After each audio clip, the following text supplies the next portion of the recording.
Hello guys, hello. This is for Gemini. Welcome dito sa akin channel, Kapalaran 888 Gemini. Ano ba ang messages, vibration, gabay energy para sa lahat ng Gemini? General energy to guys, weekly tarot reading. So, i-connect mo ang iyong intuition sa lahat ng baraha na posibleng dumating or ibigay sa iyo ng reading na to. Okay. Okay, uncovering treasure, Gemini, breaking trail, unknown territory. Wow. So, yung first card mo dito, itong unknown territory, sinasabi ng baraha sa'yo, Gemini, na nasaan ka man ngayon, ano man ang sistema mo ngayon, sitwasyon, ano ba ang emotion mo sa ngayon, ano man ang kalagayan mo ngayon, sinasabi ng baraha na, okay, uncertainty yan hindi mo alam but you are exactly where you need to be. So, hindi ka man maniwala ka man sa hindi, sinasabi sa'yo ng barahan na nasa tamang direction ka. It's either tamang relationship, tamang direction, tamang trabaho, tamang buhay, tamang mindset, tamang plano, ganito. Ihanda mo yung sarili mo, prepare yourself, okay? Prepare yourself para sa isang breakthrough na posibleng darating sa'yo. Maybe this is for the whole month of December. So, it's a congratulatory message ito from the universe na sinasabi na prepare yourself. Prepare yourself para sa isang celebration, sa isang recognition, awards, rewards, congratulations sa inyo kung ano pa man yan. And then covering treasure, sinasabi ng baraha sa'yo na yun nga, kung ano man ang uncertainty na to, kung ano man yan na parang feeling mo hindi ka sigurado, trabaho ba yan, ano ba, plano, direksyon, ano man yan na hindi ka sigurado, sinasabi ng baraha, huwag kang mag-alala kasi dyan sa hindi sigurado na yan, dyan mo madidiscover ang sarili mong kakayanan. Okay? You will discover yung strength mo, yung energy mo. Madidiscover mo din kung ano talaga ang para sa'yo. Okay?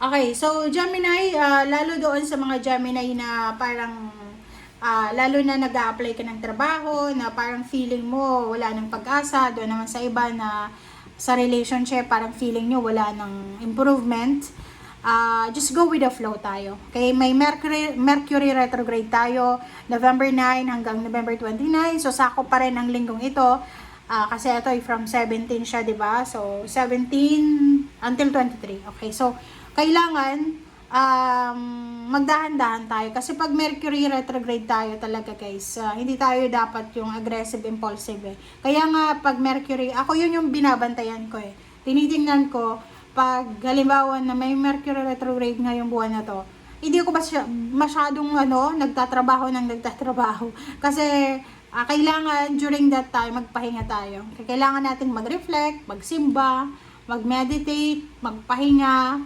mag-cleansing, maglinis ng bahay, mag-clutter, declutter. Yung emotion mo kailangan secured and safe. Yung parang wag kang makialam sa problema ng iba. Wag, parang lang yun yung kasabihan na parang hindi tayo dapat nakikialam sa buhay ng ibang buhay. So, eto yung linggong ito na kailangan na i-focus mo ang sarili mo para sa sarili mong improvement. So, Gemini, sinasabi ng baraha sa'yo ngayon na kung ano man yan na teritoryo mo or pinagkakalagyan mo sa ngayon, just go with the flow for the moment, okay? Antayin mo yung talagang pagbulasok ng tagumpay mo kasi may breakthrough dyan diba? Alright, Gemini.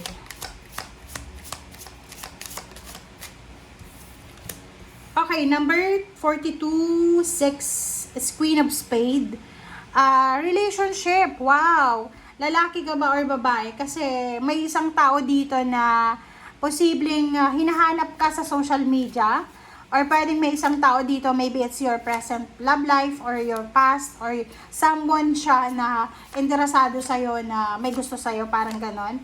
And sa linggong ito ay posibleng ini-stalk ka niya sa social media. So, if you're married, nakikita ko sa'yo dito, may tao na interesado sa'yo, nakatingin sa'yo, binabantayan ka, or ini-stalk ka talaga. Okay? Number 46, railroad siya. So, this is, okay, mag-iingat ka Gemini, okay? You need to be careful while traveling. Okay? Huwag tayong Like for example, pag nagte-travel tayo, be careful sa mga personal things natin, valuable things, wallet, cellphone, passport, ang mga personal documents, kasi pwedeng ma-misplace mo yan sa loob ng sasakyan, pwede kang manakawan, and pwedeng tawag dito, hindi mo makuha yung tamang gate, or kung sa airport ka man, or kung sa train station man yan, mag-iingat tayo. Alright? So, yun.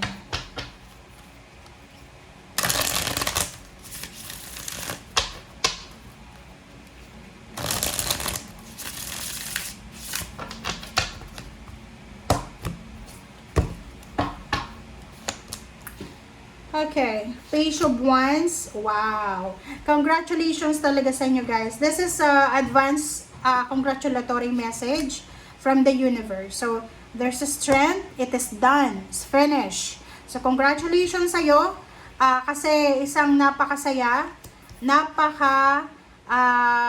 talagang napaka-exciting na selebrasyon ang posibleng i-celebrate mo ngayon na December, January, February, or March until June during your birthday.